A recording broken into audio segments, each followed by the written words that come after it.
স্বাগত জানাচ্ছি বিশ্ব দুগ্ধ দিবস উপলক্ষে ডিবিসি নিউজের বিশেষ আয়োজন বিশ্ব দুগ্ধ দিবস 2025 গুরুত্ব ও করণীয় এই অনুষ্ঠানে। সাথে আছে রেদওয়ান আহমেদ। সম্পূর্ণ খাদ্য হচ্ছে দুধ। এটি মানুষের অন্যতম প্রধান সুষম খাদ্য হিসেবে জায়গা করে নিয়েছে। দুধ প্রয়োজনীয় প্রায় সকল পুষ্টির একটি উৎস। মানবদেহকে সুস্থ রাখতে এটি অতুলনীয়। শিশু, প্রাপ্তবয়স্ক ও বৃদ্ধ সবারই প্রতিদিন দুধ পান করা উচিত। বিশ্ব দুগ্ধ দিবস বৈশ্বিক খাদ্য হিসেবে দুধ ও দুগ্ধজাত দ্রব্যের গুরুত্ব তুলে ধরার লক্ষ্যে জাতিসংঘের খাদ্য ও কৃষি সংস্থা ঘোষিত একটি আন্তর্জাতিক দিবস। 2001 সাল থেকে প্রতি বছর 1 জুন দিবসটি পালিত হয়। দিবসটি দুধ এবং দুগ্ধ শিল্পের সঙ্গে সম্পৃক্ত কার্যক্রমে আরও মনোযোগ দেওয়ার সুযোগ প্রদান করে। তবে আমরা দুদিন আগেই দিবসটির গুরুত্ব ও করণীয় নিয়ে আলোচনা করতে চাই এবং মানুষকে দিবসটি সম্পর্কে সচেতন করতে চাই। সেই সাথে 1 জুন কিভাবে দিবসটি বাংলাদেশে উদযাপিত হবে সে সম্পর্কেও জানব। এই বিষয়ে কথা বলার জন্য স্টুডিওতে আছেন প্রাণী সম্পদ অধিদপ্তরের মহাপরিচালকের রুটিন দায়িত্বে থাকা ডাক্তার মোহাম্মদ বয়জার রহমান এবং এলডিডিপি ডিএলএস এর chief technical coordinator doctor Mohammad Golam Rabbani. এছাড়াও অনলাইনে যুক্ত আছেন মৎস্য ও প্রাণী সম্পদ মন্ত্রণালয়ের উপদেষ্টা ফরিদা আক্তার। আমাদের আজকের আলোচনার বিষয় বিশ্ব দুগ্ধ দিবস 2025 গুরুত্ব ও করণীয়। আপনাদের তিনজনকেই স্বাগত জানাচ্ছি। তবে আমরা আলোচনায় যাওয়ার আগে একটি প্রতিবেদন রয়েছে, একজন সফল খামারের প্রতিবেদন রয়েছে, অর্থাৎ একটি ডকুমেন্টারি। আমরা সেটি দেখে এসে আমরা আলোচনায় ফিরতে চাই।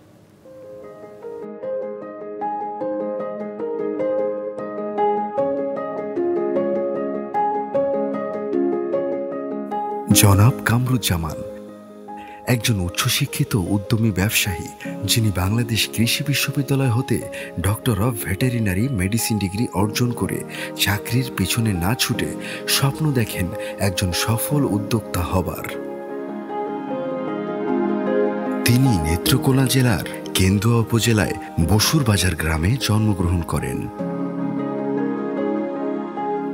স্বপ্ন ছোঁয়া সিঁড়ির প্রথমেই তিনি প্রাণী সম্পদ অধিদপ্তর হতে পশুখাদ্য উৎপাদন, সংরক্ষণ ও বিপণন লাইসেন্স গ্রহণ করে গড়ে তোলেন ভেটেরিনারি প্রিমিক্স তৈরির একটি প্রতিষ্ঠান, যা তার ভালোভাবে বেঁচে থাকার স্বপ্নকে এগিয়ে নিতে প্রথম স্তম্ভ হিসেবে কাজ করে।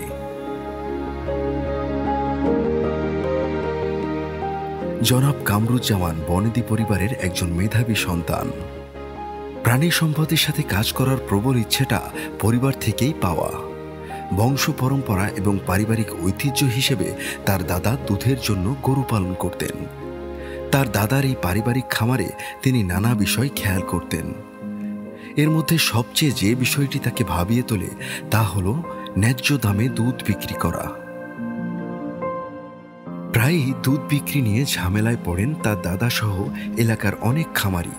কখনো কখনো ভাবেন হয়তো এভাবেই লোকসান দিতে দিতে একসময় হারিয়ে যাবে খামারিদের স্বপ্ন। কিন্তু জনাব কামরুজ্জামান দমে যাবার পাত্র নন। তিনি তার দাদার খামারের সকল অভিজ্ঞতা, চ্যালেঞ্জ এবং নিজের জ্ঞানকে কাজে লাগিয়ে একটি পারিবারিক দুগ্ধ খামার গড়ে তোলার পরিকল্পনা করেন। যেমন ভাবনা তেমন কাজ। শুরু হয় তার স্বপ্ন জয়ের আর এক অভিযাত্রা। আমরা জানি দুধ মানব স্বাস্থ্যের জন্য অত্যন্ত পুষ্টিকর এবং দ্রুত পচনশীল একটি খাদ্য। সংগ্রহের পর দ্রুত বিক্রি না করতে পারলে বা সংরক্ষণ না করা হলে নষ্ট হয়ে যায়, ফলে লোকসানে পড়েন খামারিরা।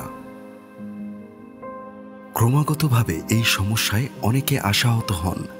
বাধাগ্রস্ত হয় খামারির আলোর পথে এগিয়ে যাবার স্বপ্ন। একসময় পুঁজি হারিয়ে বন্ধ করে দেন যত্ন আর ভালোবাসায় গড়া তার খামারটি। অথচ কি বিচিত্র সমস্যা! একদিকে খামারি তার উৎপাদিত দুধ বিক্রি করতে পারছে না, অন্যদিকে প্রয়োজনের তুলনায় দুধের ঘাটতি রয়েছে এই দেশে। এই বিষয়টি জনাব কামরুজ্জামানকে ভীষণভাবে ভাবিয়ে তোলে। কিভাবে দুধ বিক্রির এই সমস্যা সমাধান করা যায়, কিভাবে এসব অসহায় খামারির পাশে দাঁড়ানো যায় এবং এই অমিত সম্ভাবনার এই খাতকে এগিয়ে নেওয়া যায়।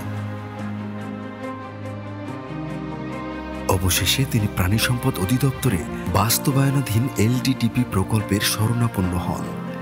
উদ্যমী এই উদ্যোক্তার লালিত পরিকল্পনাকে সফল রূপ দিতে হাত বাড়িয়ে দেয় এলডিটিপি প্রকল্প।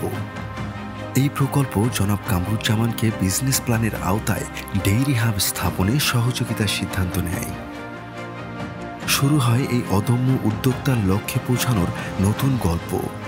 প্রকল্পের সহায়তায় তিনি বিদেশ হতে হাব স্থাপনের প্রয়োজনীয় যন্ত্রপাতি সংগ্রহ করে এলাকায় স্থাপন করেন মিল্ক চিলিং প্ল্যান্ট।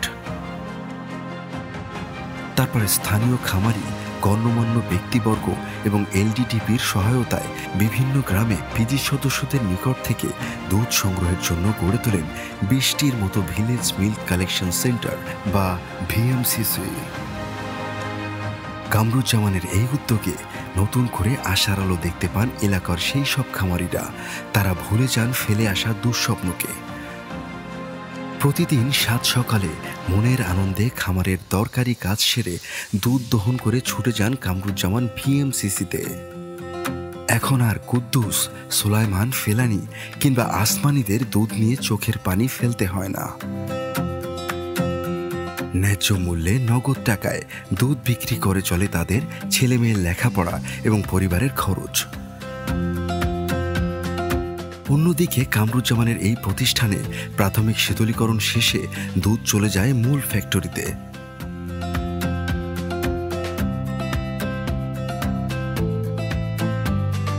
সেখানে সকল স্বাস্থ্যবিধি মেনে প্রয়োজনীয় পরীক্ষা নিরীক্ষার পর দুধ প্রসেসিং এবং প্যাকেজিং শুরু হয়ে কুল ভ্যানে চলে যায় মেগা সিটি ঢাকা শহর সহ বড় বড় শহরে। এলডিটিপি প্রকল্প এবং জনাব কামরুজ্জামানের এই উদ্যোগে এলাকায় ডেইরি পিজি খুঁজে পায় সফলতার স্বপ্ন ছোঁয়া সিঁড়ি। আত্মকর্মসংস্থানের এই পথে এলাকায় গড়ে উঠতে থাকে নতুন নতুন খামার। কামরুজ্জামান আশা করেন খুব অল্প সময়েই তার ডেইরি হাব একটি বড় প্রতিষ্ঠানে পরিণত হবে। উন্নত জীবনের দিকে এগিয়ে যাবেন এলাকার খামারিরা। নিশ্চিত হবে পারিবারিক পুষ্টি, আত্মকর্মসংস্থান আর নারীর ক্ষমতায়নে শক্তিশালী হবে গ্রামীণ অর্থনীতি। প্রত্যয়ী ও মেধাবী জাতি গঠনে দেশের গুরুত্বপূর্ণ অংশীদার হবেন তিনি। তার মতো অসংখ্য খামারের দিন বদলের এই কার্যক্রমের জন্য তিনি ধন্যবাদ জানান সরকারের এলডিটিপি প্রকল্পকে।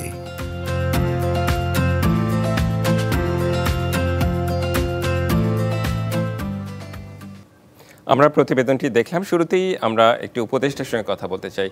ফরিদা আক্তার, আপনার সঙ্গে কথা বলতে চাই। আমাদেরকে সময় দেওয়ার জন্য আপনাকে অনেক ধন্যবাদ। একটু শুরুতেই জানতে চাই যে দুধের পুষ্টির উপকারিতা সকল নাগরিকের জন্য আবশ্যক, এটা আমরা জানি। আমার প্রশ্ন হচ্ছে এই আবশ্যকতা পূরণে সরকার কি কি ধরনের পদক্ষেপ নিয়েছে? আপনি যেহেতু পুরো অনুষ্ঠান জুড়ে আমাদের সাথে থাকবেন, আমি এই কোশ্চেন করার পর অন্যান্যদের সাথেও আলোচনা করব। আপনার কাছে একটু জানতে চাই আপনাদের পদক্ষেপগুলো। আমি প্রথমে ধন্যবাদ দিচ্ছি ডিবিসিকে, আপনারা আজকে এই অনুষ্ঠানটি আয়োজন করেছেন, কারণ আগামী 1 তারিখে বিশ্ব দুগ্ধ দিবস 2025 হতে যাচ্ছে এবং মৎস্য প্রাণী সম্পদ মন্ত্রণালয়ের পক্ষ থেকেও আমরা কিছু অনুষ্ঠান করব, যেটা আমাদের যারা এখানে আমার সহকর্মীরা আছেন তারা বলবেন। যেটা দুধ তো এমন একটা জিনিস যেটা আগে একদম কিছুই কোনো প্রকল্প ছাড়াই আপনি গ্রামের যে কোনো কৃষক পরিবারে যান, তার কৃষক পরিবারে একটা করে গরু থাকবে। অনেক যারা গরিব মহিলা আছেন তারা নিজেরাই পালেন এবং এর মাধ্যমে তারা এটা খুব ভালো করে জানেন যে দুধটা পুষ্টির দিক থেকে, মানে আমার খাদ্য অন্য ঘাটতি যদি থাকেও দুধটা যদি পাওয়া যায় তাহলে তাদের অনেক ঘাটতি পূরণ করা যাবে। তো মৎস্য প্রাণী সম্পদ মন্ত্রণালয় তো স্বাভাবিকভাবে এই বিষয়টা দেখছে এবং আপনারা জানেন যে বাংলাদেশে দুগ্ধ খামার প্রায় 12,50,000 দুগ্ধ খামার আছে এবং 2 কোটি মানুষ দুগ্ধ শিল্পের সাথে নানাভাবে জড়িত এবং অনেকেই তো আপনারা একটু আগে যে ডকুমেন্টারিটা দেখলেন সেখানেও দেখলেন যে গরিব মহিলারা, গরিব মানুষ এর সাথে জড়িত। তো আমরা একটা প্রকল্প এলডিটিপি যেটা করেছে সেটা বিশ্ব ব্যাংকের সহায়তায়, কিন্তু তাছাড়াও আমাদের মৎস্য প্রাণী সম্পদ মন্ত্রণালয়ের যারা আমাদের কর্মকর্তারা জেলা পর্যায়ে আছেন, উপজেলা পর্যায়ে আছেন, তারা গরুর জন্য ভ্যাকসিন দেয়া প্রয়োজনে অন্যান্য সহায়তা দেওয়া, সেগুলো তারা করে যাচ্ছেন। আমাদের আসলে তো দেশের চাহিদা আছে প্রায় বছরে 1,59,00,000 মেট্রিক টন। আমাদের যদি উৎপাদন তার চেয়ে একটু কম, 1,50,00,000 মেট্রিক টন, কিন্তু তারপরেও আমাদের যে গাভীর সংখ্যা, এবং আমরা এখানে বলবো যে আমাদের যেমন একদিক দিয়ে বিদেশি গরুর সাথে ক্রস ব্রিড করে পালন করা হচ্ছে, অন্য দিক দিয়ে আমাদের যে দেশীয় গরুগুলো আছে তাদেরকেও যেন দুধ বাড়ানো যায় সেরকম অনেক গবেষণা হচ্ছে এবং সেভাবে সহায়তাও দেওয়া হচ্ছে। জি, বুঝতে পেরেছি। তার মানে আপনারা একটু সমন্বয় করার চেষ্টা করছেন। আমার আরো কিছু প্রশ্ন রয়েছে, তবে তার আগে আমার আরো দুজন অতিথি আছে, আমি একটু তাদের সঙ্গে কথা বলতে চাই। আমি একটু ডক্টর গোলাম মোহাম্মদ রব্বানী আপনার কাছে একটু আসতে চাই। আপনার কাছ থেকে আমি একটু প্রকল্পের বিষয়ে আসতে চাই, একটু সাধারণভাবে আপনার কাছে আমি জানতে চাই, কোন একজন যুবক সে হচ্ছে খামার করতে চায়, মৎস্য প্রাণী সম্পদ অধিদপ্তর থেকে সে সহযোগিতা পেতে চায়, সে কিছুই জানে না, সে আসলে কি করে শুরু করবে, তার শুরুটা কিভাবে হবে? যে কোনো উৎসাহী উদ্যোক্তা অবশ্যই স্থানীয় প্রাণী সম্পদ, উপজেলা প্রাণী সম্পদ এবং ভেটেরিনারি হাসপাতালে আমাদের যে কর্মকর্তা আছেন তাদের সঙ্গে যোগাযোগ করবেন এবং প্রাথমিক প্রয়োজনীয় বিষয়গুলো তাদের কাছে জানবেন।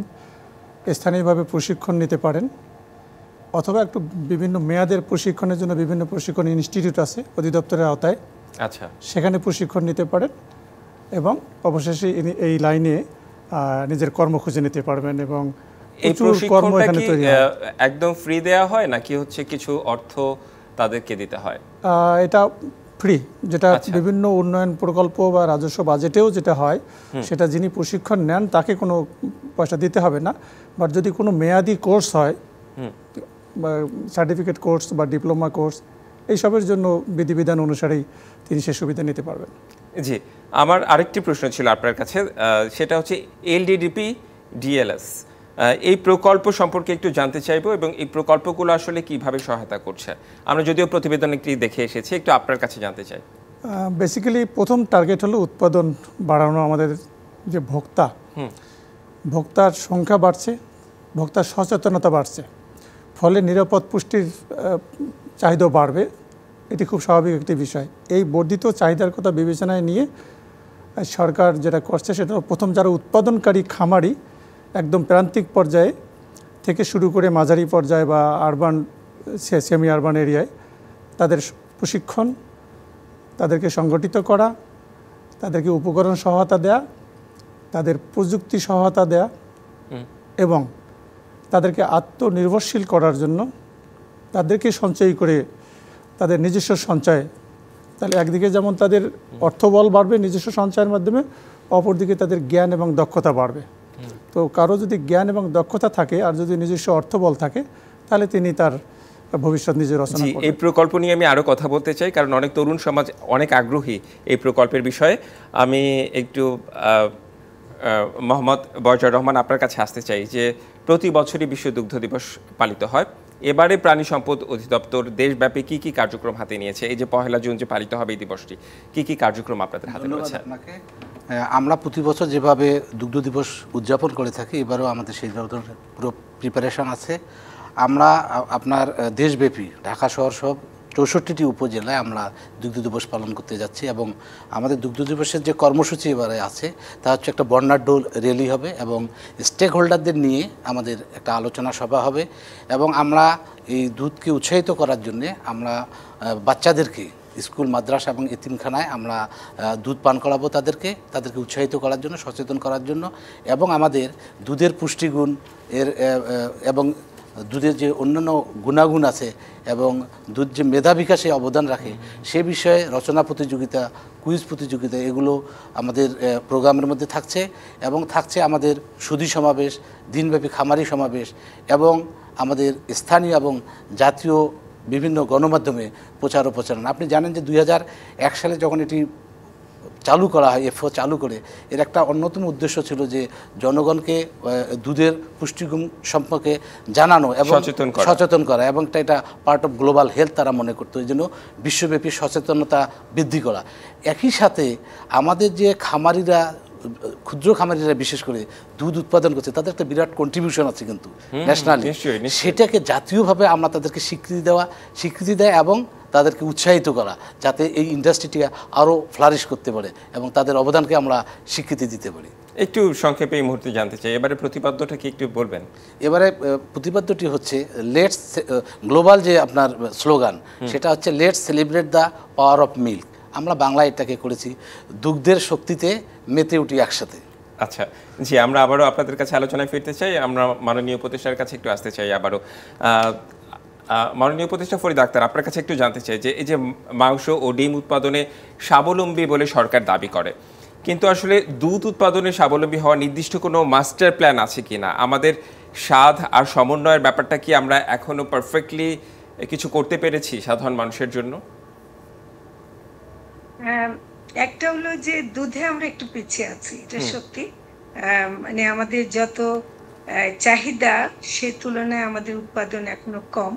সেটা একটা কথা বলা হয় যে আমাদের যে দেশীয় জাতের গরু, মানে আমাদের সাধারণ খামারিরা যারা পালেন, তার তো স্বাভাবিকভাবে তার যে দুধ মানে 3-4 লিটার 5 লিটারে কম দৈনিক হয়তো তারা দেয়, যেখানে নাকি বিদেশি গরু দুধ হয়তো আরো অনেক বেশি 30-40 লিটারও হয়। তো সেটা কিন্তু আমরা এটাও চাই না যে শুধু বিদেশি গরু দিয়ে আমাদের দুধের চাহিদাটা মেটাবো। আমাদের কর্মসূচি বা আমাদের পরিকল্পনার মধ্যে আছে যে আমরা দেশীয় জাতের গরুর পালনও বাড়াবো, তাদেরকে সহায়তা দেব, এবং আমরা পাশাপাশি কিছু আর্টিফিশিয়াল ইনসেমিনেশনের মাধ্যমে বিদেশি জাতের শাহিওয়াল বা ফ্রিজিয়ান জাতের গরু আমরা আনছি, যেগুলো দিয়ে হয়তো আমরা অনেক বৃদ্ধি করতে পারবো। তো এমনি মাস্টার প্ল্যান সেই অর্থে আমি ফয়সাল সাহেব আর একটু ভালো বলতে পারবেন, কিন্তু আমি মনে করি মাস্টার প্ল্যান হিসেবেও আমরা যেটা এমনি পরিকল্পনার মধ্যে যেটা আছে যে দুধটা শুধুমাত্র একটা পণ্য আকারে আমরা দেখি না, এটা একটা ইন্ডাস্ট্রি আকারেও শুধু আমরা দেখি না, এটার সাথে মানুষের জীবন জীবিকার একটা সম্পর্ক আছে। এবং আপনি দেখবেন যে আজকে চিলমারির যে চরে আপনি যদি যান, সেখানে যে গরিব মহিলাটা দুধ গরু পালেন, তার আর কিছু না থাকুক, সে এক গ্লাস দুধ খেতে পারে, তার ছেলে মেয়েকে খাওয়াতে পারে। তো কাজে আমরা এরকম বিভিন্ন চর এলাকায়, গরিব এলাকায়, প্রত্যন্ত এলাকায়, পাহাড়ি এলাকায় তারা কিন্তু আসলে এই যে স্থানীয় জাতের গরুগুলো তারা যদি আরো বেশি করে পালন করেন, এবং এখানে কিছু গবেষণার ব্যাপার আছে যে কিছু ঘাস, বিশেষ ঘাস যেটা উৎপাদন করছে এবং গবেষণাও হচ্ছে, সেটা যদি করে সেই তারও কারণে কিন্তু দুধের উৎপাদন এমনকি স্থানীয় জাতের গরুদেরও বাড়তে পারে।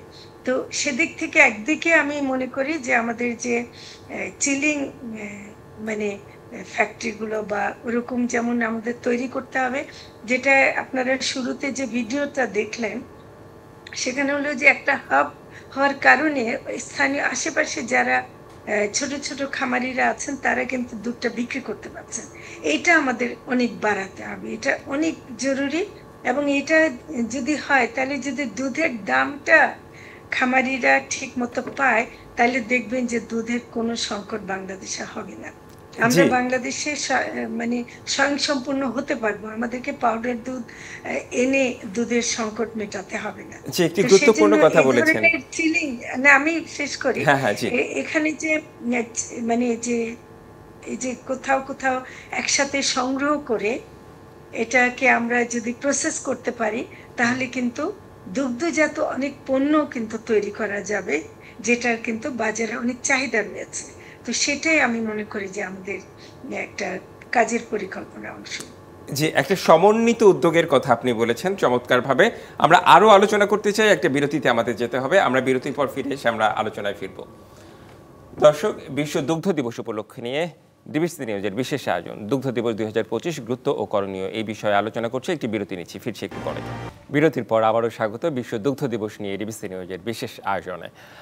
আমাদের আজকের বিষয় বিশ্ব দুগ্ধ দিবস 2025 গুরুত্ব ও করণীয়। আমাদের সাথে স্টুডিওতে আছেন প্রাণী সম্পদ অধিদপ্তরের মহাপরিচালক, যিনি দায়িত্বে রয়েছেন ডাক্তার মোহাম্মদ বয়জার রহমান, এবং LDDP DLS chief technical coordinator doctor Mohammad Golam Rabbani, এছাড়াও অনলাইনে যুক্ত আছেন মৎস্য প্রাণী সম্পদ মন্ত্রণালয়ের উপদেষ্টা ফরিদা আক্তার। আমরা আবারও উপদেষ্টাকে দিয়ে একটু শুরু করতে চাই। ফরিদা আক্তার, আবারও আপনার কাছে একটু আসতে চাই, কোনো পরিকল্পনা আছে কিনা? এই যে বিশ্ব দুগ্ধ দিবস আমরা পালন করি, অনেক সচেতনতা, কি চান? আমি যদি বলি আপনার স্বপ্নটা কি, আপনি এটার দায়িত্বে থেকে আসলে সাধারণ মানুষের জন্য কি করতে চান, একটু জানতে চাই। খুব ভালো প্রশ্ন করেছেন। এটা আমাদের আসলে দুধের ব্যাপারটা এমনই যে এটা কাউকে বোঝাতে হয় না যে এটা ভালো কি মন্দ। কারণ আপনি দেখবেন যে একটা কেউ পরীক্ষা দিতে যাবে, ছোটবেলা থেকে আপনারা জানেন যে পরীক্ষা দিতে যাওয়ার আগে মা ভালোবেসে যে জিনিসটা এগিয়ে দিতেন সেটা হলো এক গ্লাস দুধ। মানে এটা যে কত গভীরে আমাদের জীবনের সাথে জড়িয়ে থাকে এটা আমরা সবাই জানি। এর জন্য যেমন একটা জিনিস আমি মনে করি যে আমরা যদি মৎস্য প্রাণী সম্পদ মন্ত্রণালয় থেকে এখন করছি কিছুটা, সেটা হলো স্কুলগুলোতে দুধ নীল যে টিফিনের সাথে একটা দুধ সরবরাহ করা, সেটা কিন্তু খুব ভালো ফল পাচ্ছি আমরা। এবং যদিও আমরা সারা বাংলাদেশে এখনো দিতে পারিনি, কিন্তু আমরা এটা স্কুলের সংখ্যা বাড়াতে চাই। আমরা চাই যে বাচ্চারা এই দুধগুলো পাক এবং দিনে একবেলা অন্তত তারা দুধটা খেয়ে তারা যেন একটা শক্তি, শরীরে শক্তি পাক, তাদের মেধার দিক থেকে বৃদ্ধি হোক। একই সাথে যেমন আমরা চাই যে এটা মানুষের আয় উপার্জনের একটা বিশাল মানে সুযোগ, এবং সেটা বিশেষ করে আমি নারীদের কথা বলবো। দুধ পালনটা, গরু পালনটা খুবই একটা তাদের জীবনের সাথে মিশে থাকে। তারা সন্তান যেমন করে পালন করে একইভাবে তারা কিন্তু গরু, ছাগল এগুলো পালে। তো সেখানে আমরা যদি একটু মৎস্য প্রাণী সম্পদ মন্ত্রণালয় থেকে বা আমাদের প্রাণী সম্পদ অধিদপ্তর থেকে যদি তাদেরকে সময় মতো ভ্যাকসিনটা দিতে পারেন, যখন কোনো রোগ হয় সেটা যেন তারা দেখতে পারেন, এটা আমি চাই যে আমাদের যে কর্মকর্তারা আছেন তারা যেন এই বিষয়টা খুব গুরুত্বের সাথে দেখেন। কারো একটা গরু মরে যাওয়া তার যে কত বড় ক্ষতি, বা অসুস্থ হওয়া তার যে কত বড় একটা কষ্ট, সেটা নিশ্চয়ই আমরা সবাই বুঝি। আর একটা জিনিস আছে যে আমি একটু একটা জিনিস বলতে চাই যে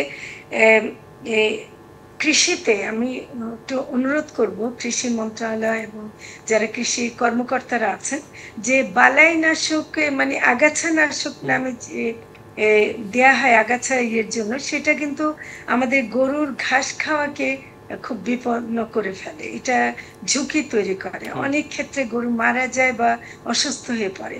তো কাজে আমাদের একটা সমন্বিত পরিকল্পনা লাগবে কৃষির সাথেও, যেন আমাদের যেখানে গরু পালন হয়, যেখানে এগুলোর বেশি সংখ্যা আছে, সেখানে যেন আগাছা নাশক ব্যবহার না হয়। সেটা আমি একটা অনুরোধ জানাচ্ছি এই প্রোগ্রামের মাধ্যমে। আপনি খুবই গুরুত্বপূর্ণ একটা বিষয় বলেছেন, অর্থাৎ কৃষি প্রাণী সম্পদ একটা সমন্বিত উদ্যোগের মাধ্যমে এই সমস্যাগুলো সমাধান করা যেতে পারে। নিশ্চয়ই আমরা আলোচনা করছি, এবং আমি ডক্টর মোহাম্মদ বজর রহমান আপনার কাছে একটু আসতে চাই।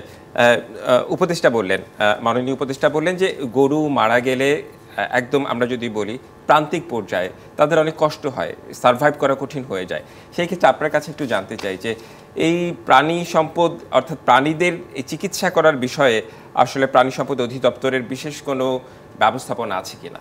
না, এটি আমাদের দীর্ঘদিন যাবতীয় এটা আমাদের একটা এস্টাবলিশ সিস্টেম যে আপনার গরু যদি অসুস্থ হয়ে যায় তাহলে আমরা তাদেরকে সেবা প্রদান করব।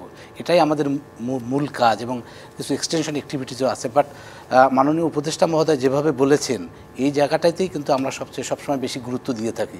কারণ আপনি জানেন যে এখন কিন্তু পারপাসিভলি মানুষ গরু পালে। আগে যেরকম ট্র্যাডিশনালি পালতো এগ্রিকালচারকে হেল্প করার জন্য, তেমনটি কিন্তু না। হয় আইদার সে মাংস উৎপাদনের জন্য পালে অথবা দুধ উৎপাদনের জন্য পালে, কিন্তু স্বভাবতই পশুটি কিন্তু খুব ভ্যালুয়েবল হয় এখন, এবং এটার মধ্যে তার আর্থিক একটা ভালো সংশ্লিষ্টতা থাকে। এবং বিশেষ করে গ্রামের যারা, মাননীয় উপদেষ্টা মহোদয় সবসময় যে কথাটি বললেন, গ্রামের আমরা এটাতে বলি non farming livestock activities in rural Bangladesh.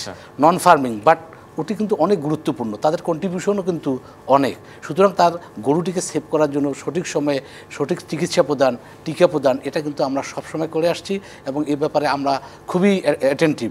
মানে খুবই সচেতন রয়েছেন। আমার আরো বেশ কিছু প্রশ্ন রয়েছে।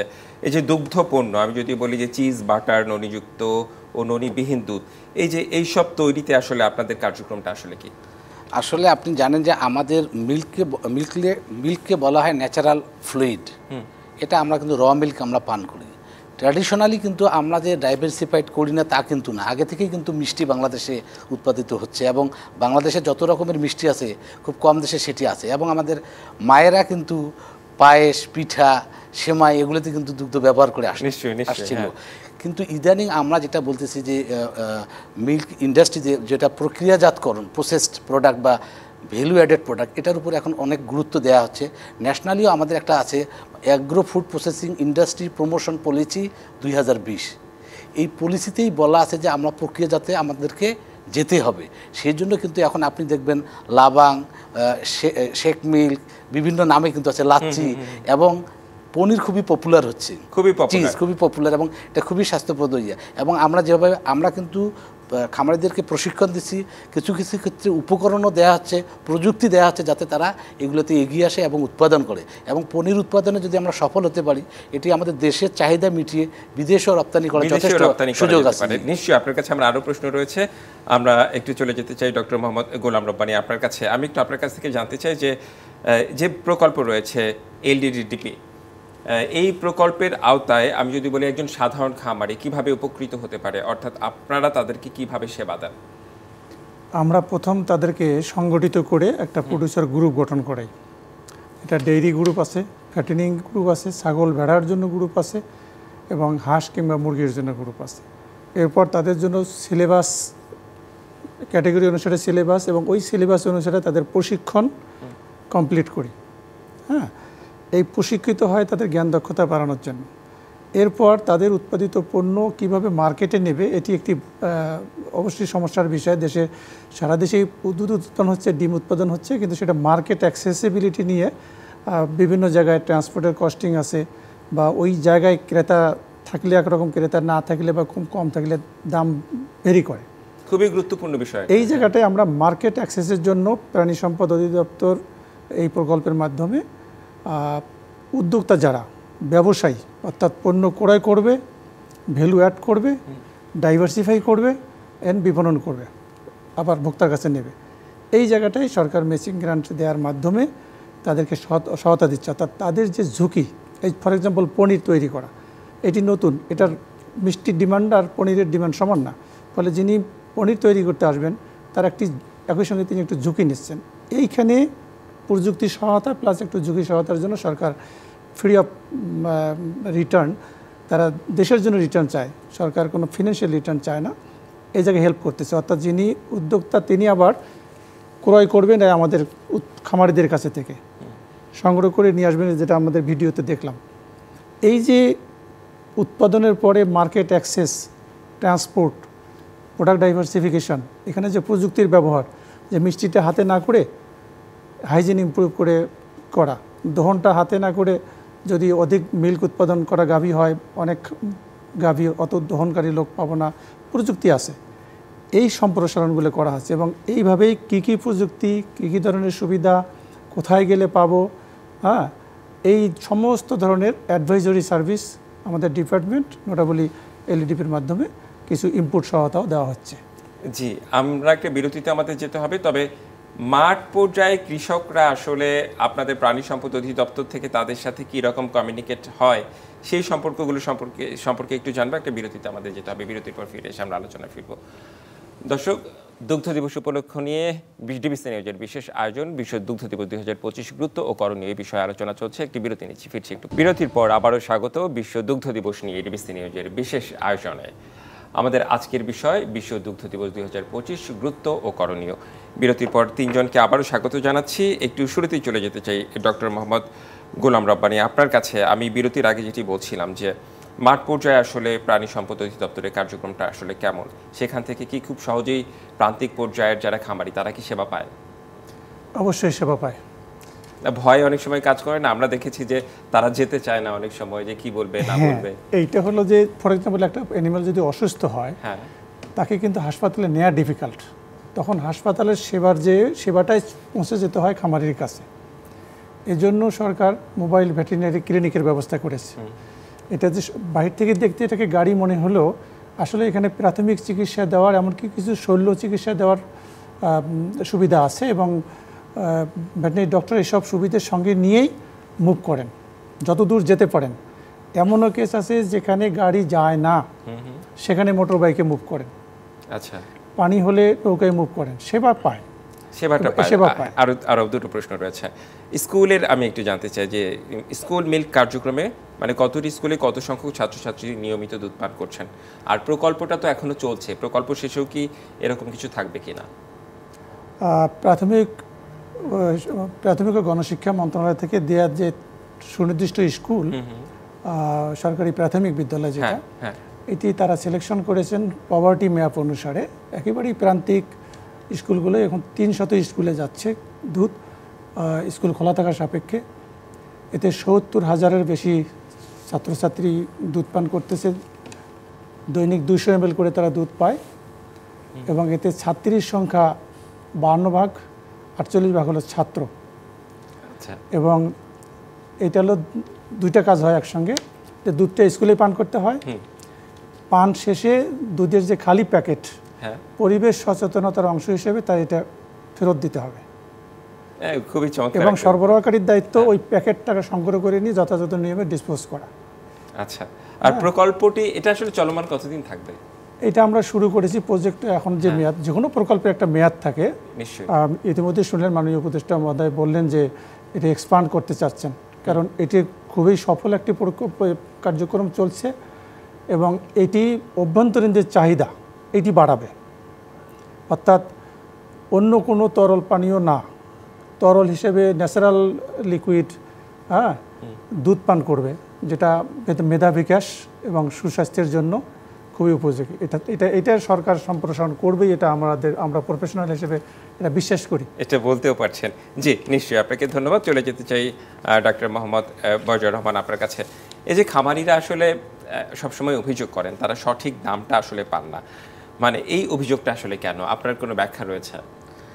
না, অ্যাকচুয়ালি তাদের যে প্রোডাকশন খরচ, এতে কিন্তু খাদ্যের একটা বিরাট অংশ আছে। 70% খরচ তাদের খাদ্যে যায়।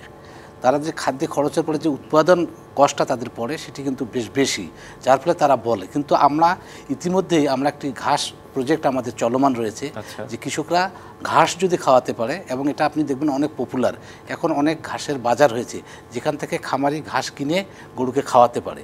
দানাদার খাদ্য নির্ভরশীল হলে যেটি হয় যে দুধের প্রোডাকশন খরচটা বেশি পড়ে, কারণ দানাদার খাদ্যের অনেক উপাদান আমাদের বিদেশ থেকে আমদানি করতে হয়। সুতরাং আমরা যদি দানাদার খাদ্যের নির্ভরতাটা কমায় পশু খাদ্যটাকে অ্যাভেলেবেল করতে পারি, যেটা ঘাস, তাহলে আমার মনে হয় যে তাদের উৎপাদন খরচটা কমে যাবে। সাথে সাথে আমরা এখন রোগ নিয়ন্ত্রণের জন্য এবং আপনার হলো চিকিৎসার জন্য আমরা কিন্তু মডার্ন কিছু ফ্যাসিলিটিস ডেভেলপ করেছি। যখন আমাদের গোলাম রব্বানী সাহেব বলেছেন যে এমবিসি, আমরা তার দোরগোড়ায় গিয়ে কিন্তু এখন তাকে চিকিৎসা সেবা দিতে পারছি, যেটা আগে সম্ভব ছিল না এই প্রকল্পের মাধ্যমে। অধিকন্তু আমরা তাদেরকে কিছু মেকানাইজেশন ও কিছু উপকরণ আমরা দিয়েছি এবং আমরা কারিগরি শিক্ষা এবং প্রশিক্ষণ তাদেরকে দিয়ে যাচ্ছি, এবং মডার্ন ফার্ম ম্যানেজমেন্টের উপরে তাদেরকে অনেক প্রশিক্ষণ দেওয়া হচ্ছে প্রকল্পের মাধ্যমে এবং আমাদের অন্যান্য কর্মসূচির মাধ্যমে। তা আমার মনে হয় যে অদূর ভবিষ্যতে আমরা এটাকে প্রফিটেবল করতে পারবো। এবং আরেকটি বিষয় হচ্ছে যে যেহেতু এটা আপনার পেরিশেবল প্রোডাক্ট, তা আমরা ওদেরকে ফাংশনাল মার্কেটে ঢুকানোর জন্য আমরা মার্কেট ব্যবস্থাপনাটার উন্নয়ন করতেছি প্রকল্পের মাধ্যমে এবং রেভিনিউর মাধ্যমে, এবং আমার মনে হয় যে তারা ভবিষ্যতে সঠিক মূল্য পাবে। সামগ্রিকভাবে আপনারা আসলে তাদেরকে প্রশিক্ষণ দিতে চান, বিষয়টি বুঝতে পারলাম। চলে যেতে চাই মাননীয় উপদেষ্টার কাছে। আবারও আপনার কাছে আমি একটু জানতে চাই, দেশে বর্তমানে বেকার সংখ্যাও অনেক রয়েছে, এবং আমি যদি বলি জুলাই গণ অভ্যুত্থানেও অনেকেই পা হাত আহত হয়েছেন, অনেকেই ঘুরে দাঁড়াতে চান। আমি যদি এই ক্ষেত্রে বলি যে আসলে এই ক্ষেত্রে তাদেরকে সহযোগিতা কিংবা কেউ যদি আসলে খামার করতে চান, সেই ক্ষেত্রে সরকারের কোনো দৃষ্টিভঙ্গি কিংবা সহযোগিতার বিষয় রয়েছে কিনা? অনেক গুরুত্বপূর্ণ প্রশ্ন। আমি শুধু তার আগে একটু ডক্টর বজর রহমান যেটা দুধের দামের ক্ষেত্রে বললেন, আমি শুধু যোগ করতে চাই যে আসলে যেটা হয় যে দুধ যেহেতু রাখা যায় না, সেজন্য যারা ক্ষুদ্র খামারিরা আছেন ওরা বাজারে আনেন, কিন্তু অনেক সময় সরবরাহ হয়তো মানে এর চাইতে বেশি হয়ে যায়, তখন দাম পড়ে যায়। আমাদের এই যে চিলিং সেন্টারগুলো হওয়া এবং চিলিং ভ্যানগুলো তৈরি করা আমাদের খুবই জরুরি। এটা যদি আমরা করতে পারি, দুধের দাম তারা ন্যায্য দাম পাবেন এবং এটা আমরা করতে পারবো। যেটা আমি খুবই মনে করি যে আমাদের এই যে এই অন্তর্বর্তীকালীন সরকার কিন্তু হয়েছে জুলাই গণ অভ্যুত্থানের হাজার হাজার মানুষ আহত হয়েছে, পা হারিয়েছে, চোখ হারিয়েছে, শরীরের নানা অঙ্গের ক্ষতি হয়েছে এবং অনেকে শহীদ হয়েছে। তো তাদের পরিবারের প্রতি আমাদের একটা কর্তব্য আছে। এবং যারা আহত হয়েছেন তারা কিন্তু তরুণ, সবাই কিন্তু তাদের একটা জীবন আছে, তাদের ভবিষ্যৎ আছে, কিন্তু তারা যদি আগের মতো স্বাভাবিকভাবে কাজ করতে না পারেন, এটা তো হতে দেওয়া যায় না। এর জন্য সরকার কিন্তু মুক্তিযোদ্ধা মন্ত্রণালয়ের অধীনে একটা জুলাই গণ অভ্যুত্থানের একটা অধিদপ্তর করছেন, তার মাধ্যমে কিন্তু পুনর্বাসনের পরিকল্পনা নেওয়া হচ্ছে এবং সেখানে মৎস্য প্রাণী সম্পদ মন্ত্রণালয়ের পক্ষ থেকে আমরা যেটা বলতে পারি যে কেউ যদি এ ধরনের খামার করতে চায়, কেউ যদি এরকম প্ল্যান বসাতে চায়, কেউ যদি উদ্যোক্তা হতে চায়, তাহলে সেক্ষেত্রে আমাদের এখানে যে সুযোগগুলো আছে আমরা তাদেরকে দিতে চাই। এবং এই তথ্যটা আমি দিচ্ছি যে পুনর্বাসনের কাজের মধ্যে আমরা যুক্ত হতে চাই এবং আমাদের যুক্ত হওয়ার সুযোগ আছে। এবং দুধের ক্ষেত্রে দেখেন, আমরা কিন্তু বিশ্ব দুগ্ধ দিবস আলোচনাটা আজকে যে শুরু করলাম, মনে হচ্ছে যেন দুধের কথা বলছি, কিন্তু আসলে দেখেন আমরা এখানে মানুষের জীবন জীবিকার কথা বলছি, মানুষের সুস্থ থাকার কথা বলছি। এমনকি জুলাই গণ অভ্যুত্থানে যারা আমাদের জন্য এত আত্মত্যাগ করেছেন তাদেরও পুনর্বাসনের কথা বলছি। তো কাজে এই দিবসটা অনেক গুরুত্বপূর্ণ এবং আশা করি যে সবাই গুরুত্ব দিয়ে দিবসটি পালন করবে। এই যে এই দিবসের কথা বলছেন, এই দিবসে আসলে যেসব বিষয় উঠে আসে সেই সবগুলো কি আসলেই বাস্তবায়ন হয়? এটা নির্ভর করছে কে বলছে। আমরা যখন মৎস্য প্রাণী সম্পদ মন্ত্রণালয় থেকে কথাটা বলছি, তাহলে নিশ্চয়ই আমরা বাস্তবায়ন করার জন্যই বলছি। তো কাজেই এবং আমাদের সেই কাজ করার মতো আমাদের সুযোগও আছে। আর যারা, আমি এটাকে শুধুমাত্র একটু পার্থক্য করব যে ইন্ডাস্ট্রিও একদিকে চলবে, কিন্তু আমাদের আসলে ব্যাপকভাবে সারা দেশে যারা নাকি গরু পালেন, যারা গাভী পালেন, যারা দুধের কাজ করেন, তাদেরকে সহায়তা দিতে হবে এবং সেটার জন্য মৎস্য প্রাণী সম্পদ মন্ত্রণালয় অবশ্যই এগিয়ে আসবে। খুবই গুরুত্বপূর্ণ বিষয়। আমি একটু কমন ভাবে জানতে চাই, একটু সাধারণভাবে জানতে চাই, আমাদের পার্শ্ববর্তী দেশের কথা যদি বলি, ভারত, পাকিস্তান কিংবা শ্রীলঙ্কা, সাবকন্টিনেন্ট, এইসব দেশের তুলনায় যদি বাংলাদেশের অবস্থান জানতে চাই, আপনার কি মনে হয় বাংলাদেশ কি দিনে দিনে ভালো করছে, কিংবা আপনাদের আরো ভালো করার সুযোগ রয়েছে যদি কাজ করতে আরো ভালো পারেন? প্রাণী সম্পদের ক্ষেত্রে জি হ্যাঁ, আমি তো মনে করি যে আমাদের দেখেন মানুষের যে একটা ক্ষমতা আছে, যে কোনো পরিস্থিতিতে খাপ খাইয়ে নেওয়ার যে ক্ষমতাটা আছে, এটা অন্য কোনো দেশে আছে কিনা আমি জানি না, কিন্তু আমাদের এখানকার যে বৈচিত্র্যময় ভৌগোলিক অবস্থান এবং এখানে তারপরেও আমি বহু জায়গায় গেছি, বহু জেলায় গেছি, বহু চরে গেছি, আমি দেখলাম যে তারপরেও মানুষ কিন্তু নিজের মতো করে কিন্তু গরু ছাগল পালছে এবং তারা কিন্তু বেঁচে আছে। তো কাজে এটাতে আমি বলবো যে দক্ষিণ এশিয়াতে অন্যান্য দেশেও এগুলি হয়, কিন্তু আমার মনে হয় বাংলাদেশের অবস্থান, এমনিতে 23তম বলা হয় দুগ্ধ উৎপাদনকারী দেশের মধ্যে আমাদের অবস্থান 23তম, কিন্তু গরু ছাগল পালনের ক্ষেত্রে আমরা অনেক এগিয়ে আছে এবং আমাদের গরিব মানুষরা, গরিব নারীরা এই ক্ষেত্রে অনেক বড় ভূমিকা রাখছে। তাদের কথা আজকে আমি বলতেই চাই। জি, অনেক অনেক ধন্যবাদ আমাদের আজকের অনুষ্ঠানে যুক্ত হবার জন্য এবং পরামর্শ এবং সময় দেওয়ার জন্য। ধন্যবাদ আপনাকে ফরিদা আক্তার, সেই সাথে ধন্যবাদ ডক্টর মোহাম্মদ বজর রহমান এবং ডক্টর মোহাম্মদ গোলাম রাব্বনী, আপনাদের দুজনকেও ধন্যবাদ। আপনাকে এবং দর্শক, এই ছিল বিশ্ব দুগ্ধ দিবস উপলক্ষে নিয়ে ডিবিসি নিউজের বিশেষ আয়োজন বিশ্ব দুগ্ধ দিবস 2025 গুরুত্ব ও করণীয়। ডিবিসির সঙ্গেই থাকুন।